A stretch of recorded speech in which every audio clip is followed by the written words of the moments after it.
Well, in a recent interview, Reggie Bush warned up-and-coming athletes that more money and fame might create more problems. Reggie said, quote, "The one thing I wish I had early in my career is proper financial knowledge. People just assume, well, you got all this money, so you're good. It's actually the opposite. The more money you have, the more danger you're in." Shannon, I want to start with you. How much do these quotes hit home with you? It's a lot. It happens a lot, Jenny, because a lot of us come from very similar backgrounds. I'm speaking like Reggie. I'm African-American man, as everybody knows. And we come a lot of times from very impoverished backgrounds. And what we want to do, Skip, is that we want to provide a life that we never would have enjoyed had we not been in this situation. We want to give and to help those people that helped us along the way, be it mom, dad, brother, and sister. So we become very giving, not knowing that we're not going to do this forever, although in the beginning, we think we are.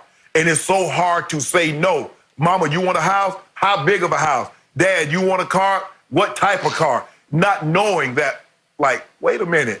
And, you know, you got a homeboy, this and that. But, and Reggie says he's had good people around me. Skip, I've had the same agents. I had one since Marvin Demoss since 96. I've been with Jamie Prince since 1999. But here's the trick to that, Skip. My financial advisor can offer me all the advice he wants. Who made that money? Me. So if he says, well, Shannon, I'd advise you not to do that, and I go do it, how is that the financial advisor's fault? All my life, whatever I bought, be it house, car, or whatever investment that I've made, I run it by Marvin.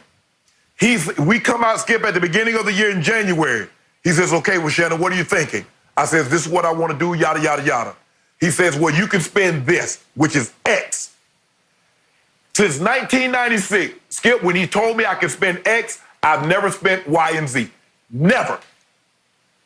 And that is the key to having financial success, is that I don't say, well, Marvin, you know, I really want this. I think this is what, no. Now, Skip, have I made some bad investments? Yes. Before I met Marvin? Yes. And it cost me. It's money that I'm never going to make up. And now I'm more cautious. Yeah, there have been opportunities, Skip, and if I'd have cashed in on it, hell, I could have been on a beach in Costa Rica somewhere. But that's neither here nor there. You got to be smart, and you got to be willing to tell people no, Skip, because for me, when it comes to giving money, and I say give, Skip, you notice I didn't say lend. I say when it comes to giving money, I always look, how much could I give and tolerate it knowing that I'm not going to get it back? And that's how I base everything. If I have to worry about, man, you're not going to be able to pay me back, I'm not going to give it to you. Because I'm only giving money that I know I'm not going to get back. So for my homeboys, when they ask, bucket, bruh, I already know I'm not going to get it back, but I'm cool with it. That's the way you have to look at it, Skip. And he's right. More money, more problems. And it's just not athletes, Skip. Anytime someone thinks you have something of value, be it a professional athlete, you be an entertainer, you could be in the music business, it happens. You're a target, and people want something for nothing. And you just have to be very mindful of that. So I loved what our man Reggie Bush told Playboy. He laid out a cautionary tale for every young, let's do college football player who might eventually get paid in college, even before they get paid in the NFL. And Reggie is saying, it's not easy. If you all of a sudden have money and you don't know how to handle money, you're going to be a target, and it's potentially going to be a disaster for you. So, Shannon, over my lengthy career, I've known literally hundreds of NFL players. I've interacted with them. And to all your points, the common thread among all of them is, I wish I'd known how to handle my money early. Most don't. You know how to play football. You knew how to catch footballs. Right. You had high football IQ. You really got the game from the inside out. So you could teach and coach football if need be, but handling money as a financial advisor, well, you don't really know that because you hadn't had any to start with, and it is not simple. It's not simple for any of us. And allow me to tell just a quick story on my little level. I didn't come from your background, but I didn't come from money either. And all of a sudden in 1982 in Dallas, Texas, I found myself in the middle of the last great newspaper war in this country. Dallas Morning News, where I was the columnist, versus Dallas Times-Herald. And in 1982, the Times-Herald hired me away from the morning news for what at that time was seen as outrageous, extraordinary money. Money no newspaper columnist had ever been paid. The Wall Street Journal did a front page story about it, and all of a sudden I'm getting calls from financial advisors in Dallas, and I'm thinking, I guess I need one. And I picked the wrong one. And right away, he convinced me to invest $50,000, which in 1982 was an outrageous sum, only in Texas, in an oil well. And he said, I'm going to put my money in it too.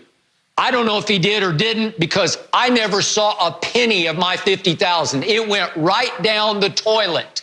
And my point was, I'm with you. I always look back at that $50,000 and think, if I had conservatively invested it wisely, I don't know, maybe I'd be so much better off. It wasn't until 1994 that I finally signed on with Beard Harris, which I think is the best financial management firm in this country, and they turned all my finances around to this day, and thank you for doing that. But I hope all of these young football players know enough to know you've got to go to the top. You've got to pay for the best representation.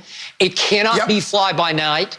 And in the end, you have to know, like Reggie said, he thought he hired a good team. Well, obviously, they didn't make good decisions, because Reggie wound up playing 11 years in the NFL. And I looked last night, the estimate was he made $63 million. And his quote was, people just assume, well, you got all this money, so you're good. He said, it's actually the opposite, because that money can disappear like that. And especially Reggie now at age 35 has 3 fairly young kids. Well, it's expensive, as you know, to live out here in LA with a wife and 3 children. It's tough. So again, I'm glad we're talking about this. I hope the kids out there are watching and thinking money is really not to be spent as much as it is to be saved initially. When you skip, I don't want people to think that you shouldn't enjoy your life, but you need to be cautious. Be cautious with it, because the thing is, Skip, is that when my brother and I, we made them, took care of my grandmother, why get a 10,000, 15,000 square foot home? Who's going to upkeep that? How about get them something that they can upkeep?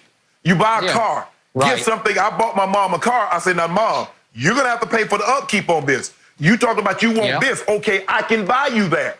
But are you going to be able to afford $2,000, $3,500 a year when it comes for maintenance? No, so, okay. Because I'm not going to buy you this and maintain this. It's got to be something you can maintain. Skip, it's hard to tell someone no when they've been there for you. But at the end of the day, Skip, and everybody said, man, whatever happened to all that money? I gave it away to you, jacklegs. I spent so much on you trying to make sure everything was taken care of with you. And now you go, Skip, look, I'll be the first to admit, Skip, I really never wanted to own a business. I really didn't, because I don't have the time to be there to oversee it like it's supposed to be done. And then who do you trust? You get a bunch of homeboys, they're going to be handing out liquor to their friends. Hey, come in and get a drink, it's on me. Handing out meat at the back door. I know people that run very, very profitable business. And the thing is, Shannon, it's not an easy proposition. I would advise against it. Well, you very successful. If you tell me I shouldn't do it, that's good enough for me, Skip. But you have to be in a situation to tell people no, and you're going to have to even tell yourself no. Because at some point in time, why do you need 5 cars? Skip, I'll never forget this, Skip. I was staying in my grandmother's house, Skip. Now I'm laying up in a back room. And I'm thinking, Skip, I got a Ferrari, a 512, the same one that you saw Michael Jordan have in that documentary. I had that car. I had an S500 and a Blazer parked in my grandmother's driveway, and I didn't own a house. And I'm thinking, I say, Shannon, you the biggest damn fool in America. You got $500,000 in cars, and you ain't got a place to stay. If you don't get you know what? I called my agent. I said, man, find me a house. He said, where you want to live? I said, find me a place in Atlanta. And Skip, I got out my grandmother's house and I said, I'm done with this.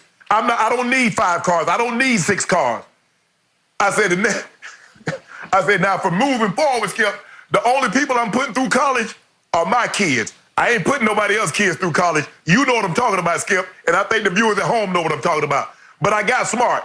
But I made a lot of mistakes along the way. And, you know, Skip, I was very fortunate that I was able to play long enough to try to get to be financial solvent again.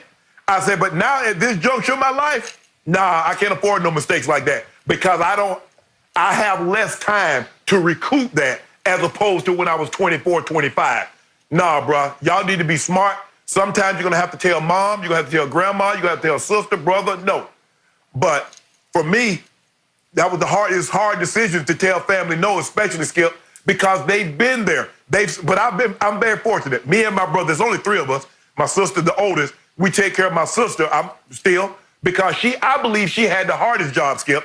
So my brother and our minds could be at ease. She had to take care of Granny because that was the most important thing. That's why we was doing this. So I never worried about what's going on with Granny because I know Libby was gonna hold the fort down, and so it made it easier for my brother and I. But you're gonna have to say no sometimes, and you're gonna have to say no more often than you say yes in order to be 50, 60 years old and be like, man, he played in the NFL, he still look good. He ain't destitute, he ain't broke. Wow.